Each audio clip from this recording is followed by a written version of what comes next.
Chapter 2 Veritas, the 24th of January 2022.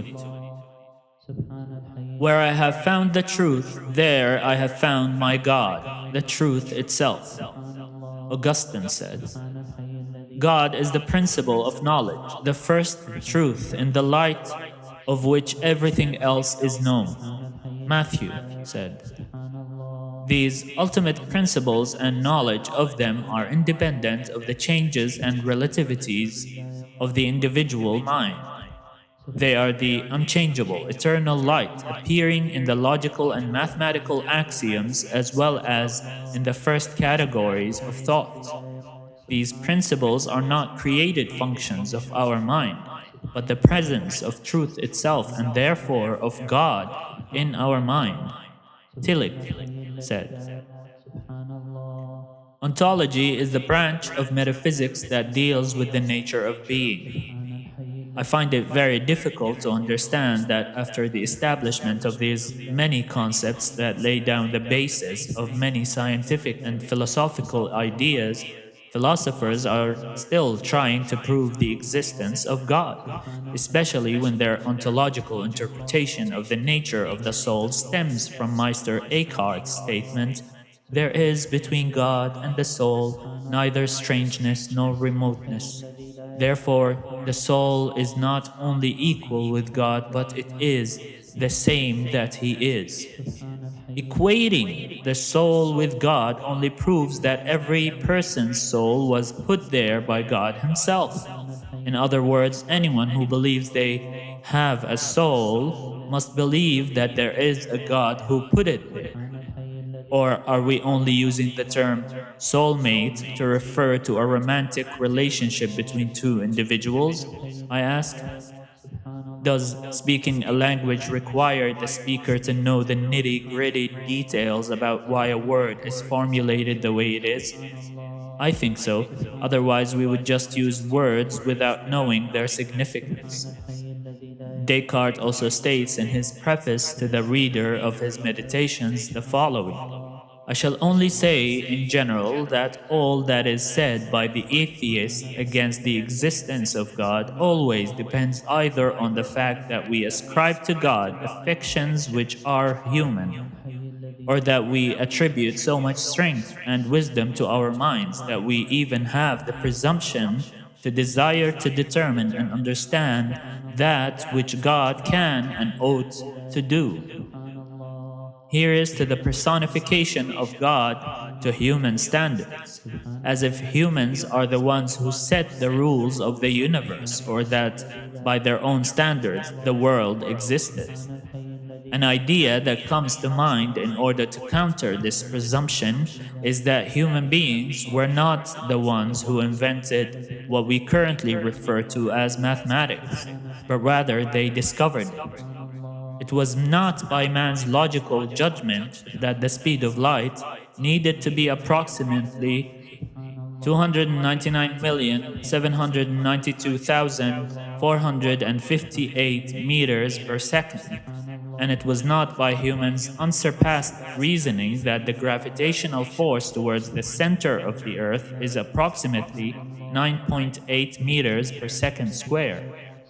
The Veritas that atheists refuse to attest to seems to stem from the fact that human grandeur should not be questioned, where Scientologists are still dabbling in their lack of knowledge that they have to periodically establish new forms and means of understanding the universe, while atheists center their whole framework on their individual being, which they took for granted. So harsh on atheists. Aren't they harsh on us already? To that end, Descartes concludes that we need to remember and consider our minds as things which are finite and limited, and God as a being who is incomprehensible and infinite. We cannot conceive of body except in so far as it is divisible, while the mind cannot be conceived of excepting as indivisible. How the idea in us of a being supremely perfect possesses so much objective reality that he necessarily proceeds from a cause which is absolutely perfect.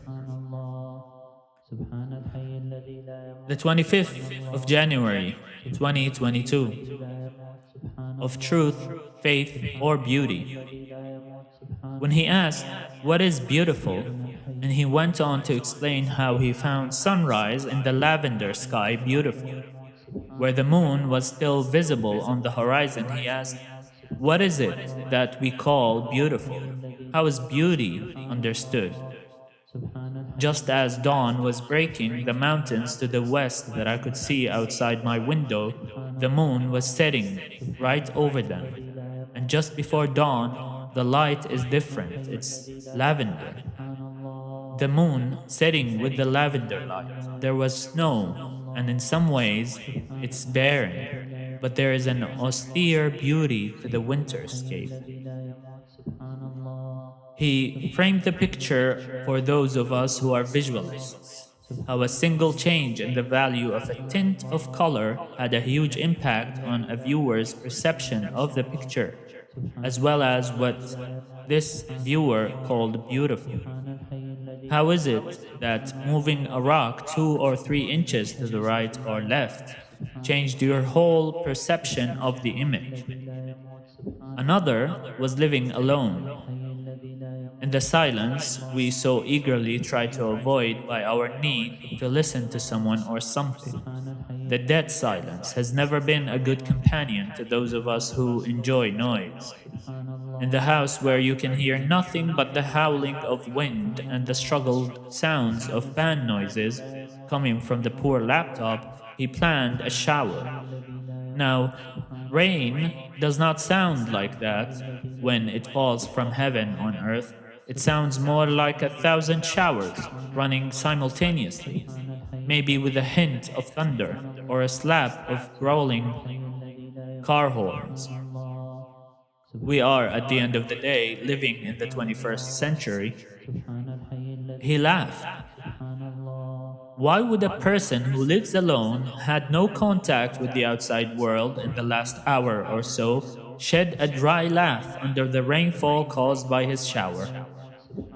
Some might say he is insane. Other rational people might say he remembered something that made him laugh at that specific instant with no outside influence. And they could be right. But then again, what is it about that laugh that makes it significant? The fact that it came out of nowhere, like a sneeze when you're not allergic to anything, an idea that flashes through your mind that just feels out of place, a feeling of nostalgia when you are already among the people whom you feel this nostalgia ties you to, or this simple laugh in the shower when no one is there to hear it. A thought, instead of being an instrument, is a creature of its own accord. It is born spontaneously to some, or out of extreme struggle to others. A thought is born rather than formulated. And since no matter is required for it to be born, then our concurrent laws of physics will fail to explain it, and neuroscience is obviously still far behind to determine its origins. When someone thinks that something is beautiful, ugly, true, or false, they base their judgment on a specific set of references for what they think beauty, ugliness, trueness, or falseness is. But that in itself is subjective, because what you think is beautiful does not mean it is beautiful to someone else. What is beautiful? Why is it called the beauty and the beast? Is it because a beast is ugly, or is it because humans are beautiful? Yet, many people find pictures of leopards or lions to be beautiful, although they are both beasts. So, why was it not the beauty and the ugly? How does one find beauty in a rock garden? How do you know when something is just right? Move the rock 6 inches to the right or to the left, and it is wrong. Change the tint of a single color, and the painting changes. Why? How do you make these judgments? How does one conclude that something is beautiful? What does it take for Veritas to become Veritas with a capital V? Through search for knowledge, we take too many things for granted. The principles we learned as children in schools and universities.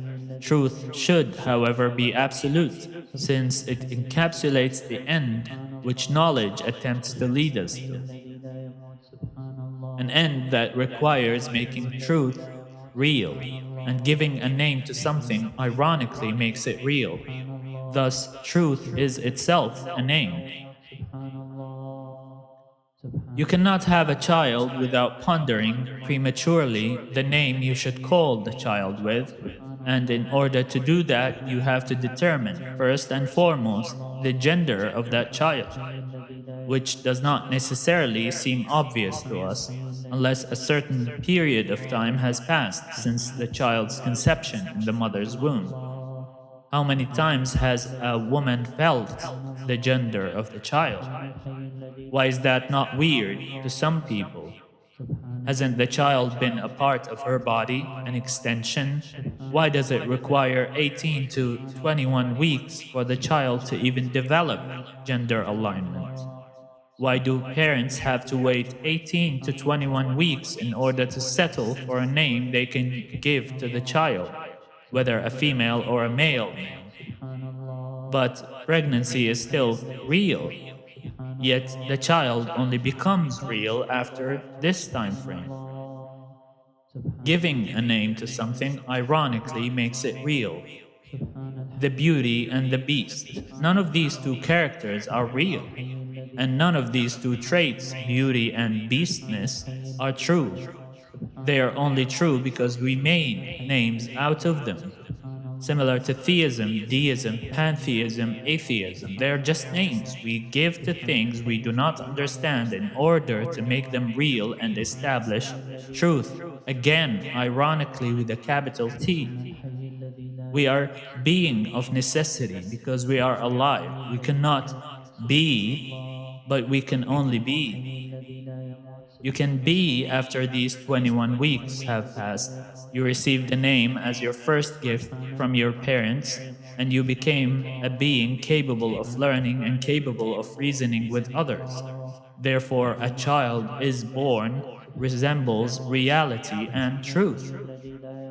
However, if the child dies after birth, does that still count as truth? The child had a name that the parents will always use to refer to the dead child and possibly avoid in their dealings with others. What do you see when you close your eyes? I see nothing. This nothing is what humans leave behind in their mother's wombs. We get accustomed to darkness during the 9 months that makes us cry when we get out. We cry when we see the light we were not used to seeing. The cave allegory of Plato touches on that fact, although we cannot really go back to the womb. But why is it that seeing the light makes a child cry? And why is it that we forgot how to see darkness? You have to look around to cross the street. You have to open your eyes and see the world around you. You must look people in the face and tell them what you feel. Look me in the eyes and tell me I'm wrong. Have people forgotten how to close their eyes to see what the child saw in his mother's womb? How to see that which kept the child quiet all those 9 months, and that which made the child kick and punch on the walls of his house? Have we forgotten how to see without the light? Have we ever asked ourselves, what does the blind man see? When we ponder the traffic lights and the beauty of a picture, what does the blind man see? And what if what the blind man sees is the truth, while we only see what we have grown accustomed to throughout our lives outside of that cave? What if you can only perceive the truth if you look through the eyes of the blind man rather than your own? prejudiced eyes? How is truth then made real? And what purpose does that proof serve? For us, for the child, for the blind man, or for the reader? Even if they prefer to hear the words rather than read them. سبحان الحي الذي لا يموت سبحان الله سبحان الحي الذي لا يموت سبحان الله